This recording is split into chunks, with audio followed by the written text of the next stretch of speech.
You are listening to It's Midnight Somewhere with DJs Mistress McCutcheon and The Wasteland. It's midnight somewhere. It's midnight. It's midnight somewhere. It's midnight. Hi, this is Mistress McCutcheon coming to you from downtown Toronto, and be thankful that you can't tell if I've showered today or not. The magic answer is I haven't. I'm accompanied by my DJ partner, The Wasteland. Welcome to Crust Goth, the new podcast. So it is about the holiday time. We are getting ready to close up this year, and 2020 has been a dumpster fire supreme. But I don't want to hear anybody saying, well, 2021 is going to be our year, because you'll fucking jinx it, because that's what everybody was saying at the end of 2019. And 2018 and 2017. 2016. And probably 2016. Probably. Definitely 2016. Probably. I do wish for better things to come, but I have to say, through 2020 and living through this pandemic and trying to make the best of what we got, music has certainly been an essential service, and there's been a lot of really good albums that have come out this year. Yeah, it's pretty great. It's almost like if artists have nothing to do but sit at home and they can get paid for it depending on where they live, they'll make music. It's kind of cool. It's been very cool, and we're super grateful to see platforms like Bandcamp help support musicians in this time. Bandcamp Friday has been incredible, as lots of new things are being released on those days. And just Bandcamp in general has been such a big supporter of music, and we certainly like getting our music from Bandcamp and finding out what's next, what's new, what's exciting. And we have plenty of albums to talk about in tonight's episode, from things that we found on Bandcamp that we haven't talked about yet on the podcast. Yeah, we didn't want to do a traditional like year-end best of blah, blah, blah. That is something you can, other podcasts do it. There's articles. And, you know, I don't think I had enough time to consume everything that came out this year. So who am I to say what's the best album of the year? But there were a couple things that we either missed or came out later in the year. And we haven't done a, hey, let's just sit down and talk about albums episode in a while. So here's ours. And here we are. We're going to start off by talking about a band called Karlov Tyne. Now, I had first learned of this band from the introduction that I was doing for them for the event Goths for Sanctuaries that happened on Twitch earlier this year. And as I did some further investigation, I went to Bandcamp and found out a little bit more about them. Really liked what I heard. The name of the album is called Mertzanse, and it translates to shimmer. Considering the buzz around Morwan from Ukraine and Molchat Doma from Belarus, I absolutely 100% welcome hearing more music from this side of the world. Karlov Tyne is named for a Gothic castle in the Czech Republic and is the side project of the Russian Gothic rock band called Giant Waves.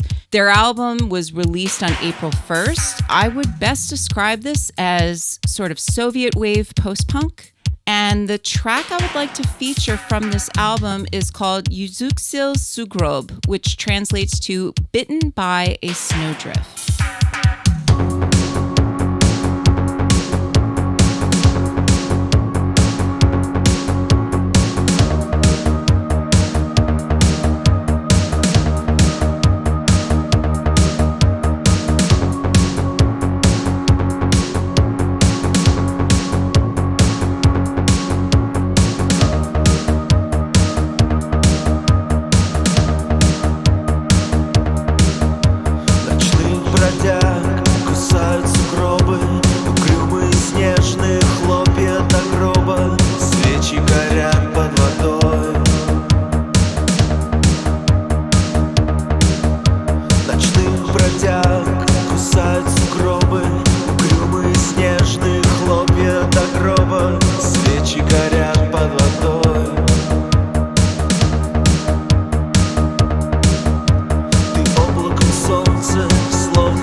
So the next album I want to talk about is from a band from our hometown, New York City.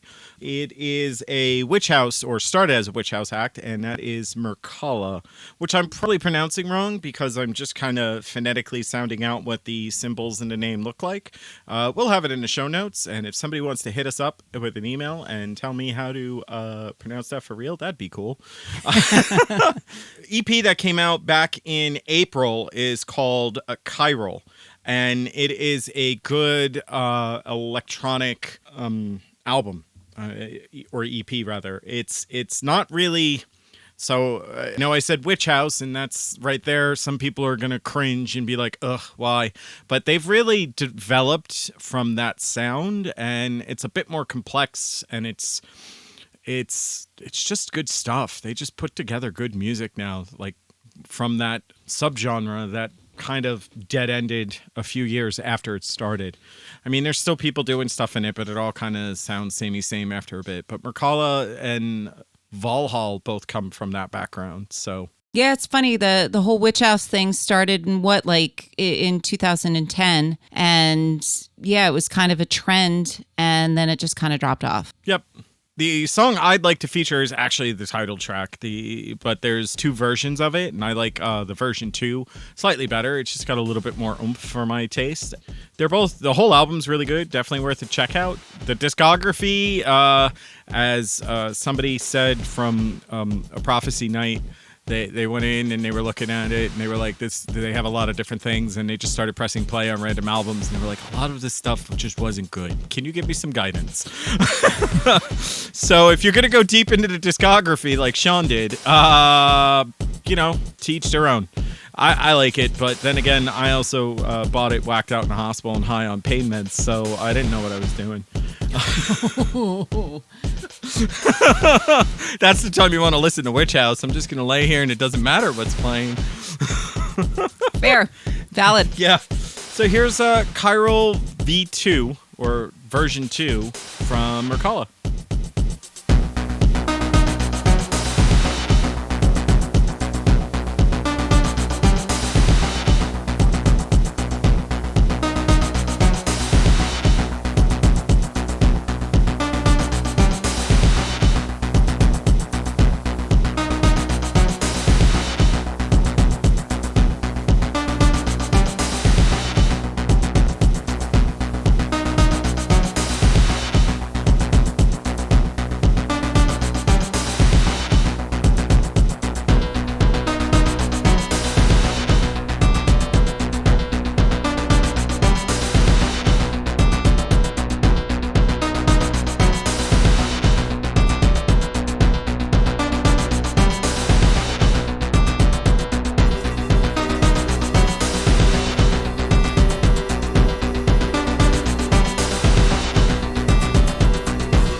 So our next pick is a band based out of California, and this would be Houses of Heaven. Now, it's funny because post-punk has named Silent Places as one of their best of 2020. And I am certainly prone to agree. This is their debut album that came out May 1st. It is a really solid album. I think this is something everyone should own. Yeah, I mean, you even kicked it my way and you were like, hey, I think this is an album that we both probably like stuff from. And it's really good. I picked it up immediately.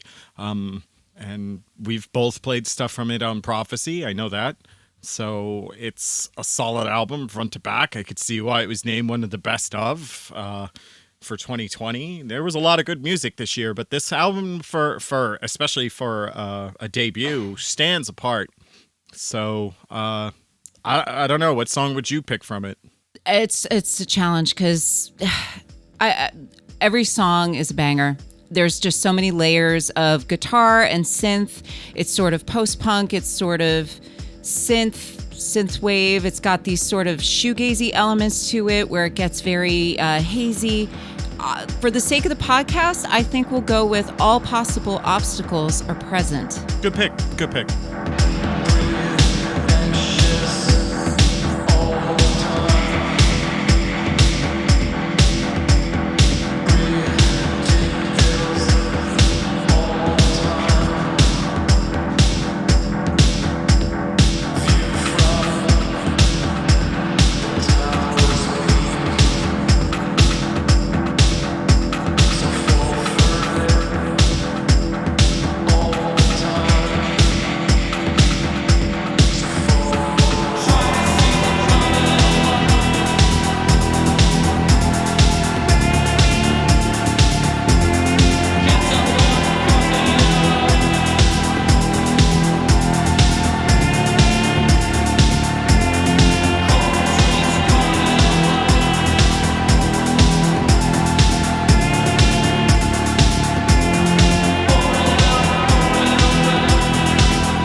All right. So next up is an act called Ye Gods. The album is called Duma. Came out in September 4th, and it is a project of, and I'm probably going to say it wrong, Antoni Maiovvi. That's my best guess at the pronunciation. That sounds about right to me. It sounds about right. Who is a British-born composer. He does movie scores, and he has a fairly expansive catalog of electronic releases, and he's also started his own label called Giallo Disco, or I'm probably saying that wrong, but which is all based on horror movie music from like the 80s, but like danceable, and that's the whole theme of the label. And then he has this project, Ye Gods, which is more of an occult theme, and it's really good. I really like how the album paces itself, and it's definitely not rushed in any place. Like it definitely takes its own time. Yeah, I really enjoyed this as well. I mean, just from the very start, putting it on, it brings both Attrition and Carpenter Brut to mind. Really solid horror disco. So what track from Duma would we like to feature? The song that got me was Prayer. That's the song that really got me sold on the album. Nice. Unless you have something that you would like to play more. No, that's the second track on the album, isn't it? Yes, it is. Lift your bound hands to the temple of Osiris. Rise from the Shakti in the shadow of Anubis. Lift your bound hands to the temple of Osiris. Rise from the Shakti in the shadow of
The next band that I'd like to mention is some death rock from Montreal. Deadborn Babies was originally created as a studio project in May of 2011 and later solidified as a band. And although it's been 5 years since their last release, A Call to Cult, the new single Queen of Darkness will not disappoint you. This single was released on October 28th, and here's Queen of Darkness.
The next band I'd like to bring up didn't put out an album this year, but they released a couple of new singles. Now, it's funny because there's so many bands that want to ride that death rock label, but they rock a look, and while they sport a good death rock, they're not really death rock. But Deep Cavity is honest to goodness new death rock that comes to us from Riverside, California.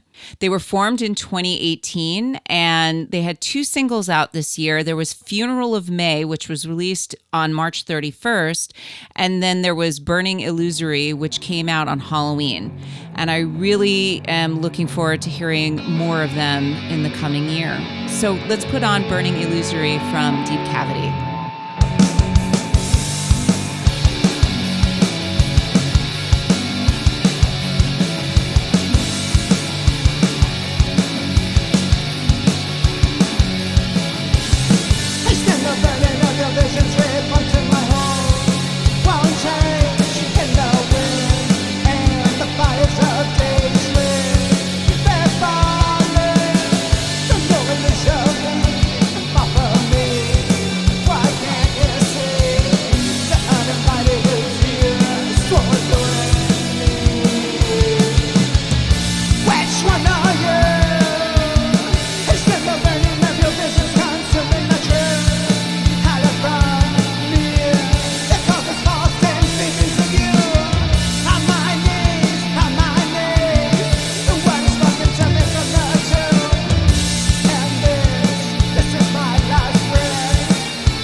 right. So that'll bring up an album that I wanted to give a bit of a shout out to. It's the newest one on the list, came out at the beginning of December, December 4th, 2020, and that is Faderhead 2077, which, unlike the video game, it's inspired on the video game, and the album, you can actually play the entire thing.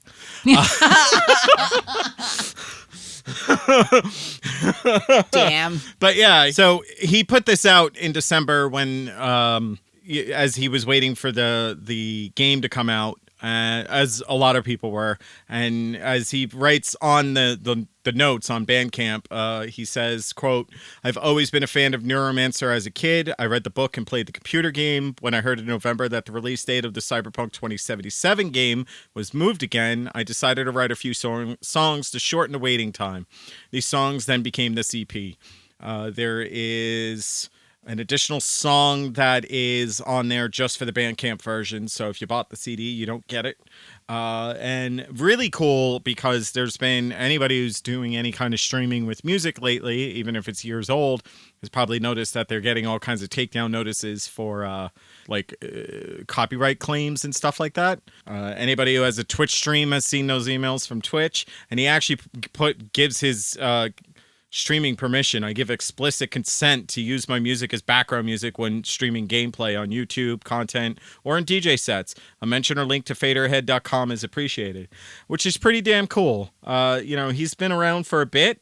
I like the album. The album definitely has that like cyberpunk, like there's a bit of an 80s feel in it, which is great because a lot of his newer works have gone in a darker direction.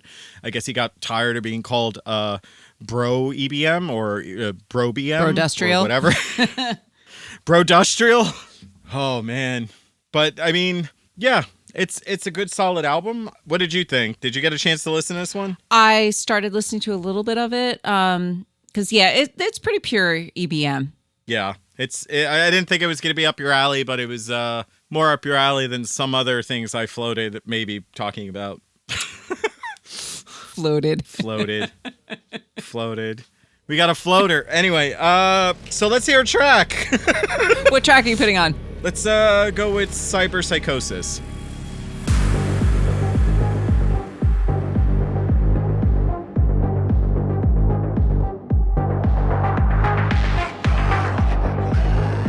Crucified by commands.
So before we wrap up for the week, I just wanted to give a shout out to Tony, who sent us an email. Apparently, he was binging our podcast after finding it, and he sent a rather lengthy email in regards to the problematic artist episode, which was pretty cool. Yeah.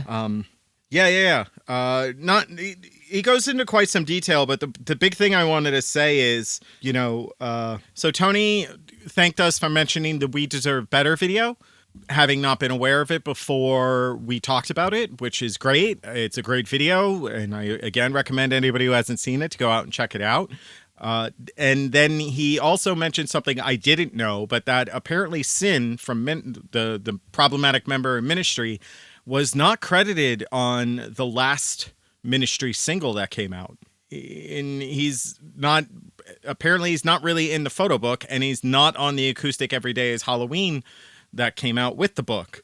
So apparently it looks like, or he muses that maybe Sin is quietly being pushed out of the band, which is great because we don't need people like that in our circles or even touring into our towns. And the other thing that he mentions is wrestling with how to come to terms with Marilyn Manson. There's a lot of accusations out there involving Brian or Marilyn Manson himself, and of course Twiggy as well, even though Twiggy's no longer in the band. But I think a lot of people have given Manson a lot of leeway over time. Apparently he has a stepdaughter who is 7 and has begun discovering music on their own, and as part of taking into account how music is presented and the people behind it, has not allowed her to listen to Marilyn Manson, even though she's well-versed in Rob Zombie and White Zombie. So, which I don't know anything bad about Rob Zombie, which is good. So I like that as a parent, he's taking that into account. And I wanted to just, let you know, Tony, that we got your email. I read it a couple times. I was just reading it again to make sure I didn't screw up any of your details. And yeah, if we're going to do it in a way where we're not promoting that music as DJs, if you're going to do it as a parent, that's pretty fucking cool, dude. Yeah, kudos. Absolutely. Because, it's important to have a handle on what your kids are listening to. And if they start getting into this, yeah, it's important that they know what should fly and what shouldn't. Because it helps normalize certain things. As white cis dudes, it's good that you're calling things out. And it's important to call things out among other white cis dudes. And as a parent, setting a good example, because otherwise the misogyny, the sexism, the racism, the homophobia, when that stuff kind of gets normalized and within the realm of a child, then they don't know the difference that this is good or bad or right or wrong or whatever. So, that's excellent to be monitoring what's going on. Yay to get your kid into some great music, but monitoring and knowing, okay, this is why you should listen. You can listen to this, but why you shouldn't listen to that, and that sort of thing. Having those conversations are never easy, but they're really important. So I think that about wraps us up for this week. Everybody make sure that, of course, you like, subscribe, share. I know you know the drill by now. That's why you're here. If you don't know the drill and you're here anyway, or if it's your first time, cool. If it's, not your first time, tell your friends, tell your parents, slip it in. Where is this going? I don't know where I'm going with that. Slip it in. I have no idea. That was terrible. Slip it in. Slide it in there. This wraps it up for the year for us, guys. So we're just really appreciative that folks are listening. We started a podcast in a pandemic. It's been kind of a weird adventure, but we're happy to do it. We're having some fun and hope you are too. We want to thank Robin Bright for our theme music, Marion Green for our art and our logo, and of course our producer Justin Minister, who always makes us sound good even when we sound like a bunch of doofuses and act up a lot. He also deals with a lot of our shenanigans. So many shenanigans. And he He creates some of his own. That's true. So we wish everyone a really happy holiday. Tune in to Prophecy. The Psalms edition will be available on Christmas. The Wasteland is spinning at twitch.tv/prophecy_online. And of course, Prophecy, the fully loaded version with me and the Wasteland, will be on January 1st, which is also my birthday. So we're going to have like a birthday party and, socially distanced online. Come hang out. Come hang out. We'll make some jokes. We'll have some fun. We'll listen to some music. We'll dance. New shenanigans will ensue. Until next time. It's midnight, summer. It's midnight. It's midnight, somewhere. It's midnight.